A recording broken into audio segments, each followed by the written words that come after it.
Okay, so ready for our next speaker, Dr. Leslie Wallace from Coastal Carolina University. Please welcome Leslie.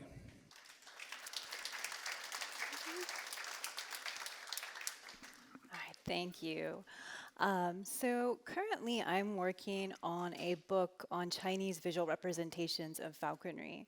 China possesses a very long history. We have dated verifiable evidence in both textual and visual form that stretches back to about the year 100.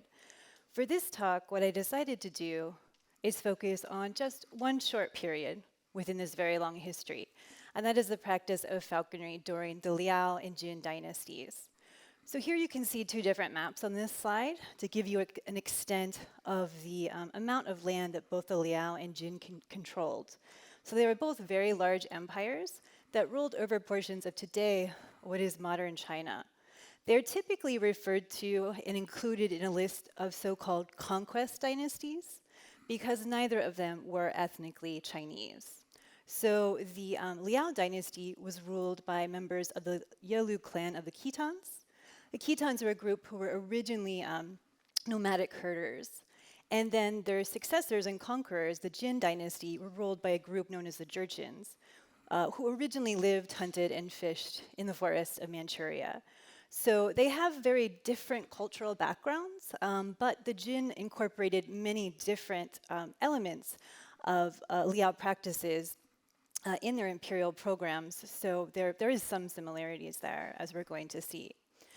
It is important to keep in mind, too, that since these are conquest dynasties, actually the south of China, most of China, is actually controlled by a different dynasty that's known as the Song, which is their constant rival.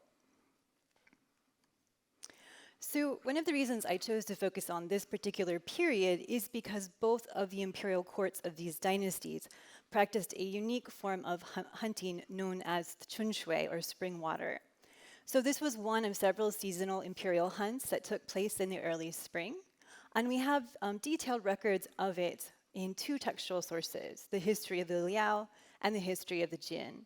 These are two dynastic imperial histories that were written slightly after under the Mongol Yuan dynasty, but compiled based on Liao and Jin records. So the quote you see here is the longest description we have of this hunt that occurs in the history of the Liao. And in it, the historian writes, "When the ice melted, they released raptors to catch swans and wild geese. Going out in the morning and returning in the evening, they devoted themselves to hunting. Whenever the emperor arrived, all the imperial attendants donned green clothes. Each had ready a bolas, a food bowl, and an awl for piercing swans. They placed themselves around the lake, 5 to 7 paces from one another. The emperor, wearing a headdress and clothes according to the season, and a belt ornamented with jade tied around his waist, stood with his back to the wind and watched them from a distance. Places with swans were signaled by the raise of banners. At the beating of the drums around the pond, the swans were frightened and flew up. The surrounding horsemen to the left and the right all raised banners and waved them. The attendants of the 5 quarters knelt and handed haidongqings to the emperor and released them. As the raptors caught the swans and they fell down exhausted. The closest attendant seized the awls and removed the brains of the swans to feed the raptors." So this gives you a general sense of the different parameters of the hunts. One specific type of raptor is mentioned in this text that's known as a haidongqing. Sadly, though, we don't know exactly what type of raptor that was. Most scholars think it was probably a gyr falcon. Another scholar has argued that it might have been a very specialized peregrine falcon.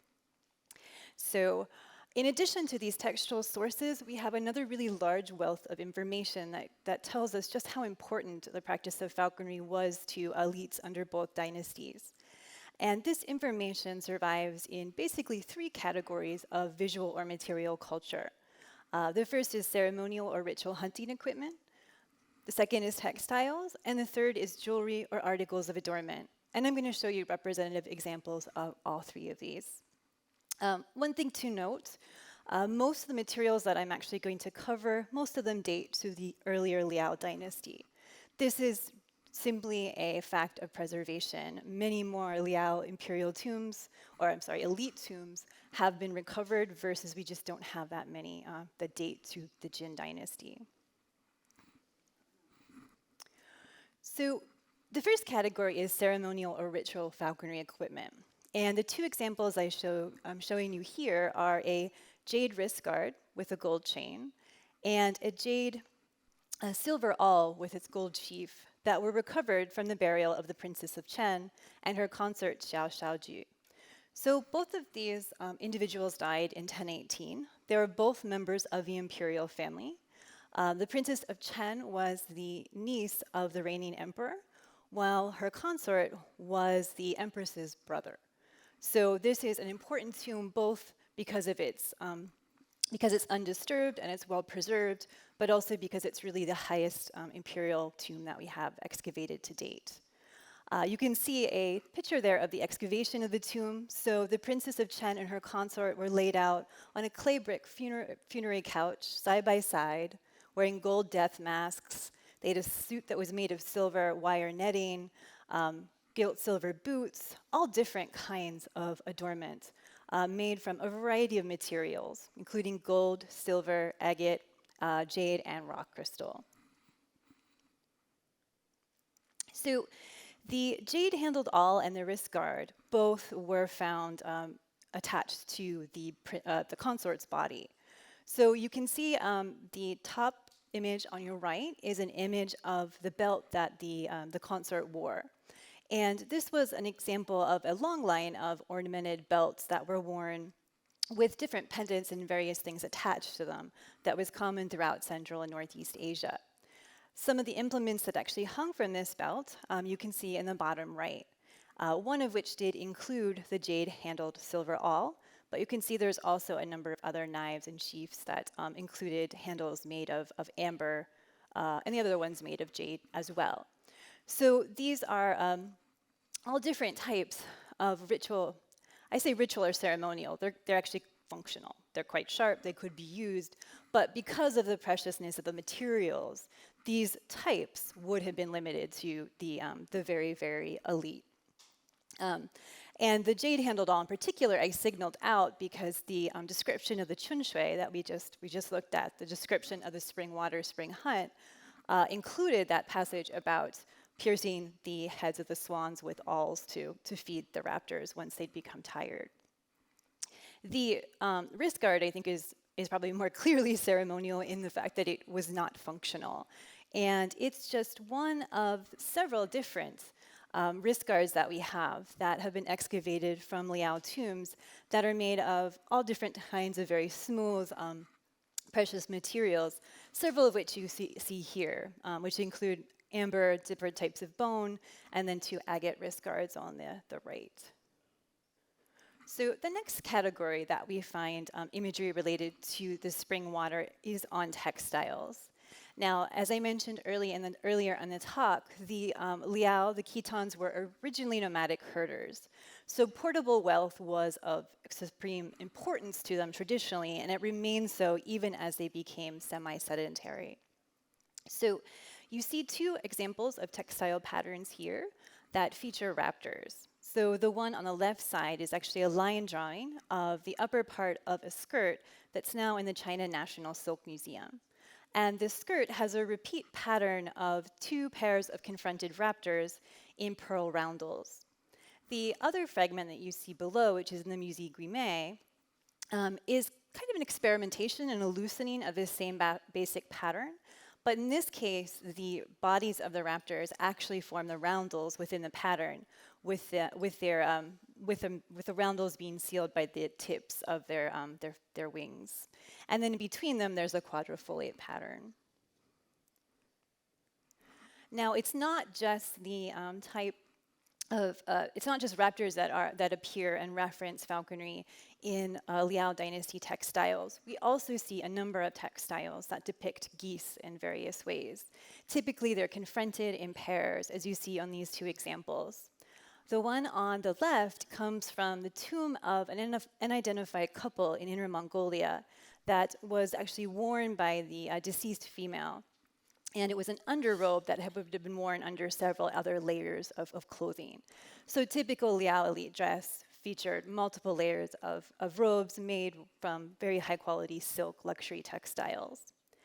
I know it's a little bit hard to see because of the robe's pattern has faded, But it's 4 different pairs of geese that are facing one another, and each of them have a ribbon in their beak.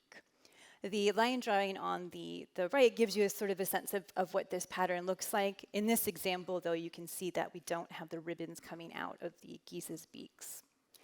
So geese probably had multiple significances for people that were wearing or viewing these types of textiles. They would have probably definitely called to mind the spring water hunt. But in traditional Chinese culture, they also had 2 other symbolic meanings. So because they mate for life, they were typically seen as symbols of marital fidelity. But conversely, they were seen as symbols of martial prowess because they fly in formation. So we've got kind of multiple layers of association with this type of imagery. Similarly important in Liao tombs are articles of adornment, again, types of portable wealth. And this is an example of a swan-shaped pendant container that comes from the same tomb as the jade-handled awl and jade wrist guard that we just looked at. So it's from the burial of the Princess of Chen, and it was found actually in between the heads of the couple in the tomb near a belt with jade plaques. So it was probably originally attached to that belt.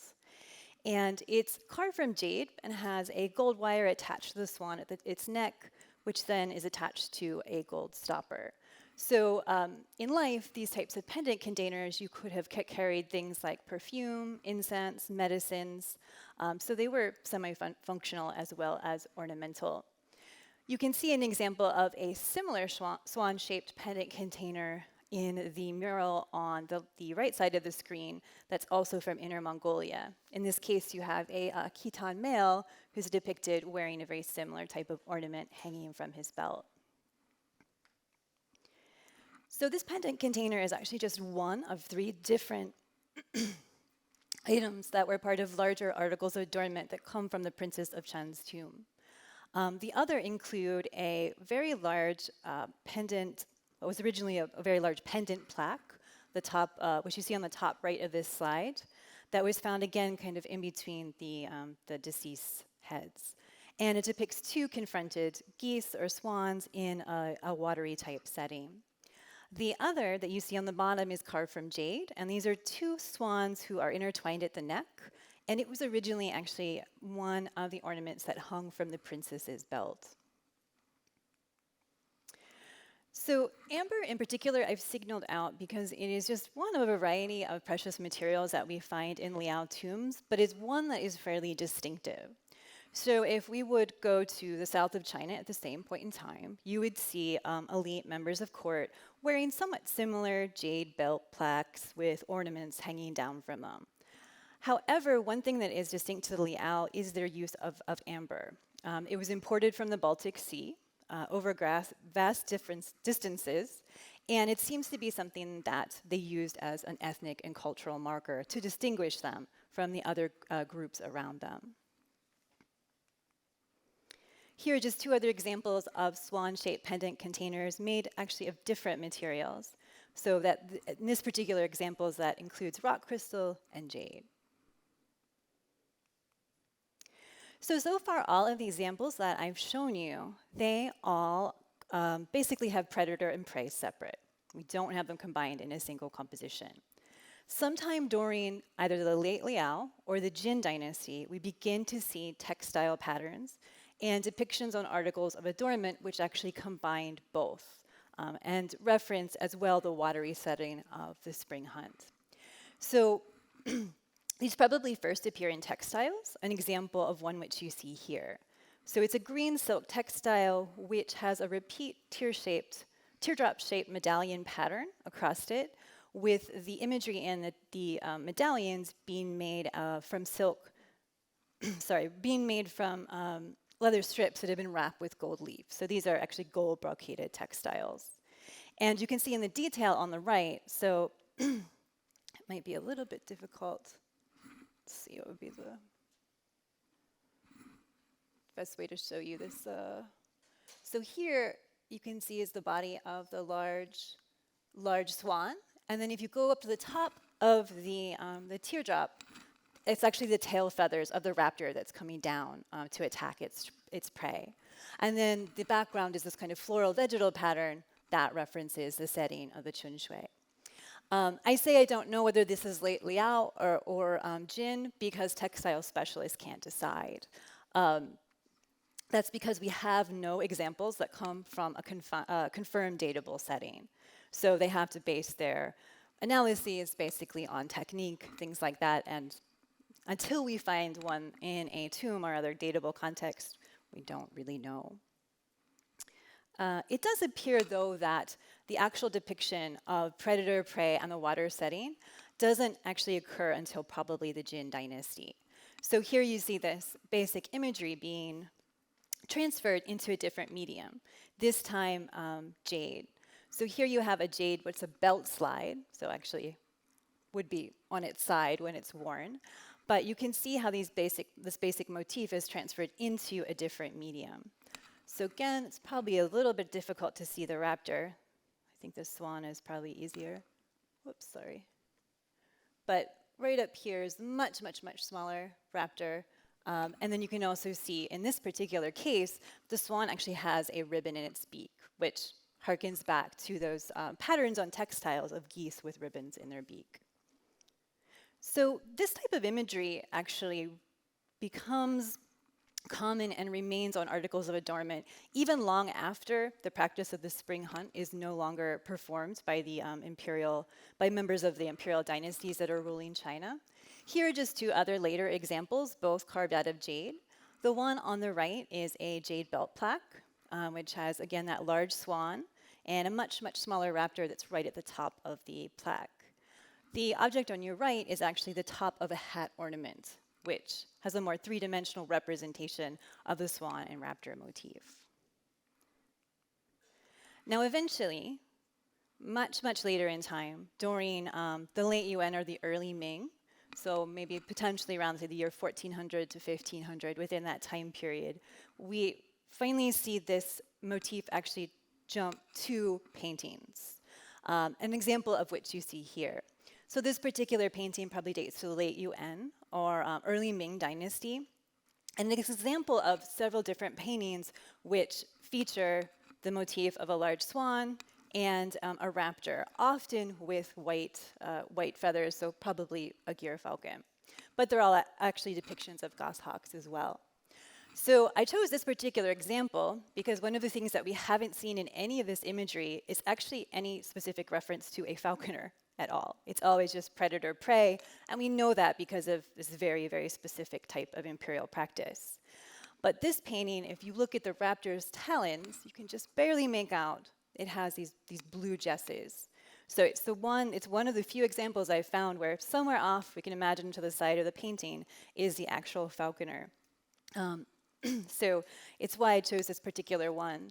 I am pretty excited too because I visited the archives of falconry yesterday and saw that there are actually examples of this type of painting that are part of the collection and are on display. So you can, the imagery is slightly different. This one, the one in the archives, has the gyr falcon actually directly attached to the swan's neck, bearing down on it, but it is the same type of painting. So wanted to point that out. Thank you so much.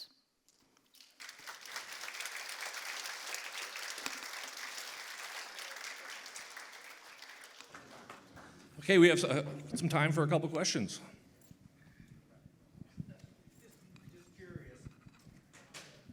Curious, did the princess or whatever she was and the consort, did they die at the same time? They did, and it's a mystery to me exactly what happened. They died within a year of each other. We know that from historical sources. So the consort died first, and then the princess later. They were both fairly young, so I'm assuming they got sick, maybe caught some kind of bug at the same time, but unfortunately we don't have those details.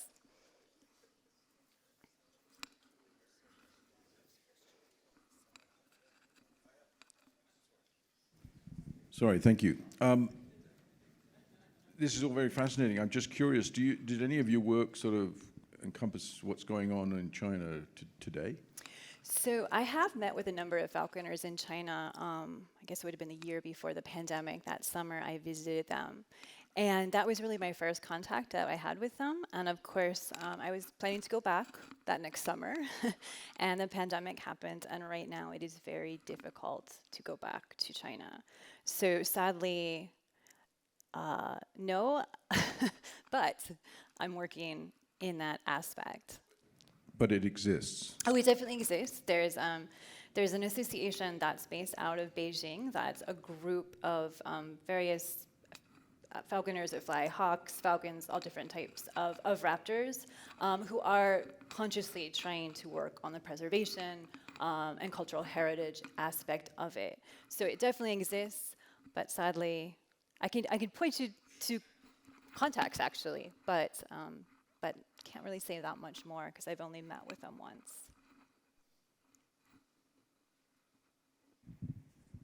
Thank you. Great talk. Curious about the time frame. What century would the spring hunt and these images come from? So the most of the materials I've covered basically date anywhere from, say, the year 1000 to the year 1100 or so. The paintings come a little bit later, so more like 1300 to 1400. Thank you. We are going to take a little bit of, oh yeah.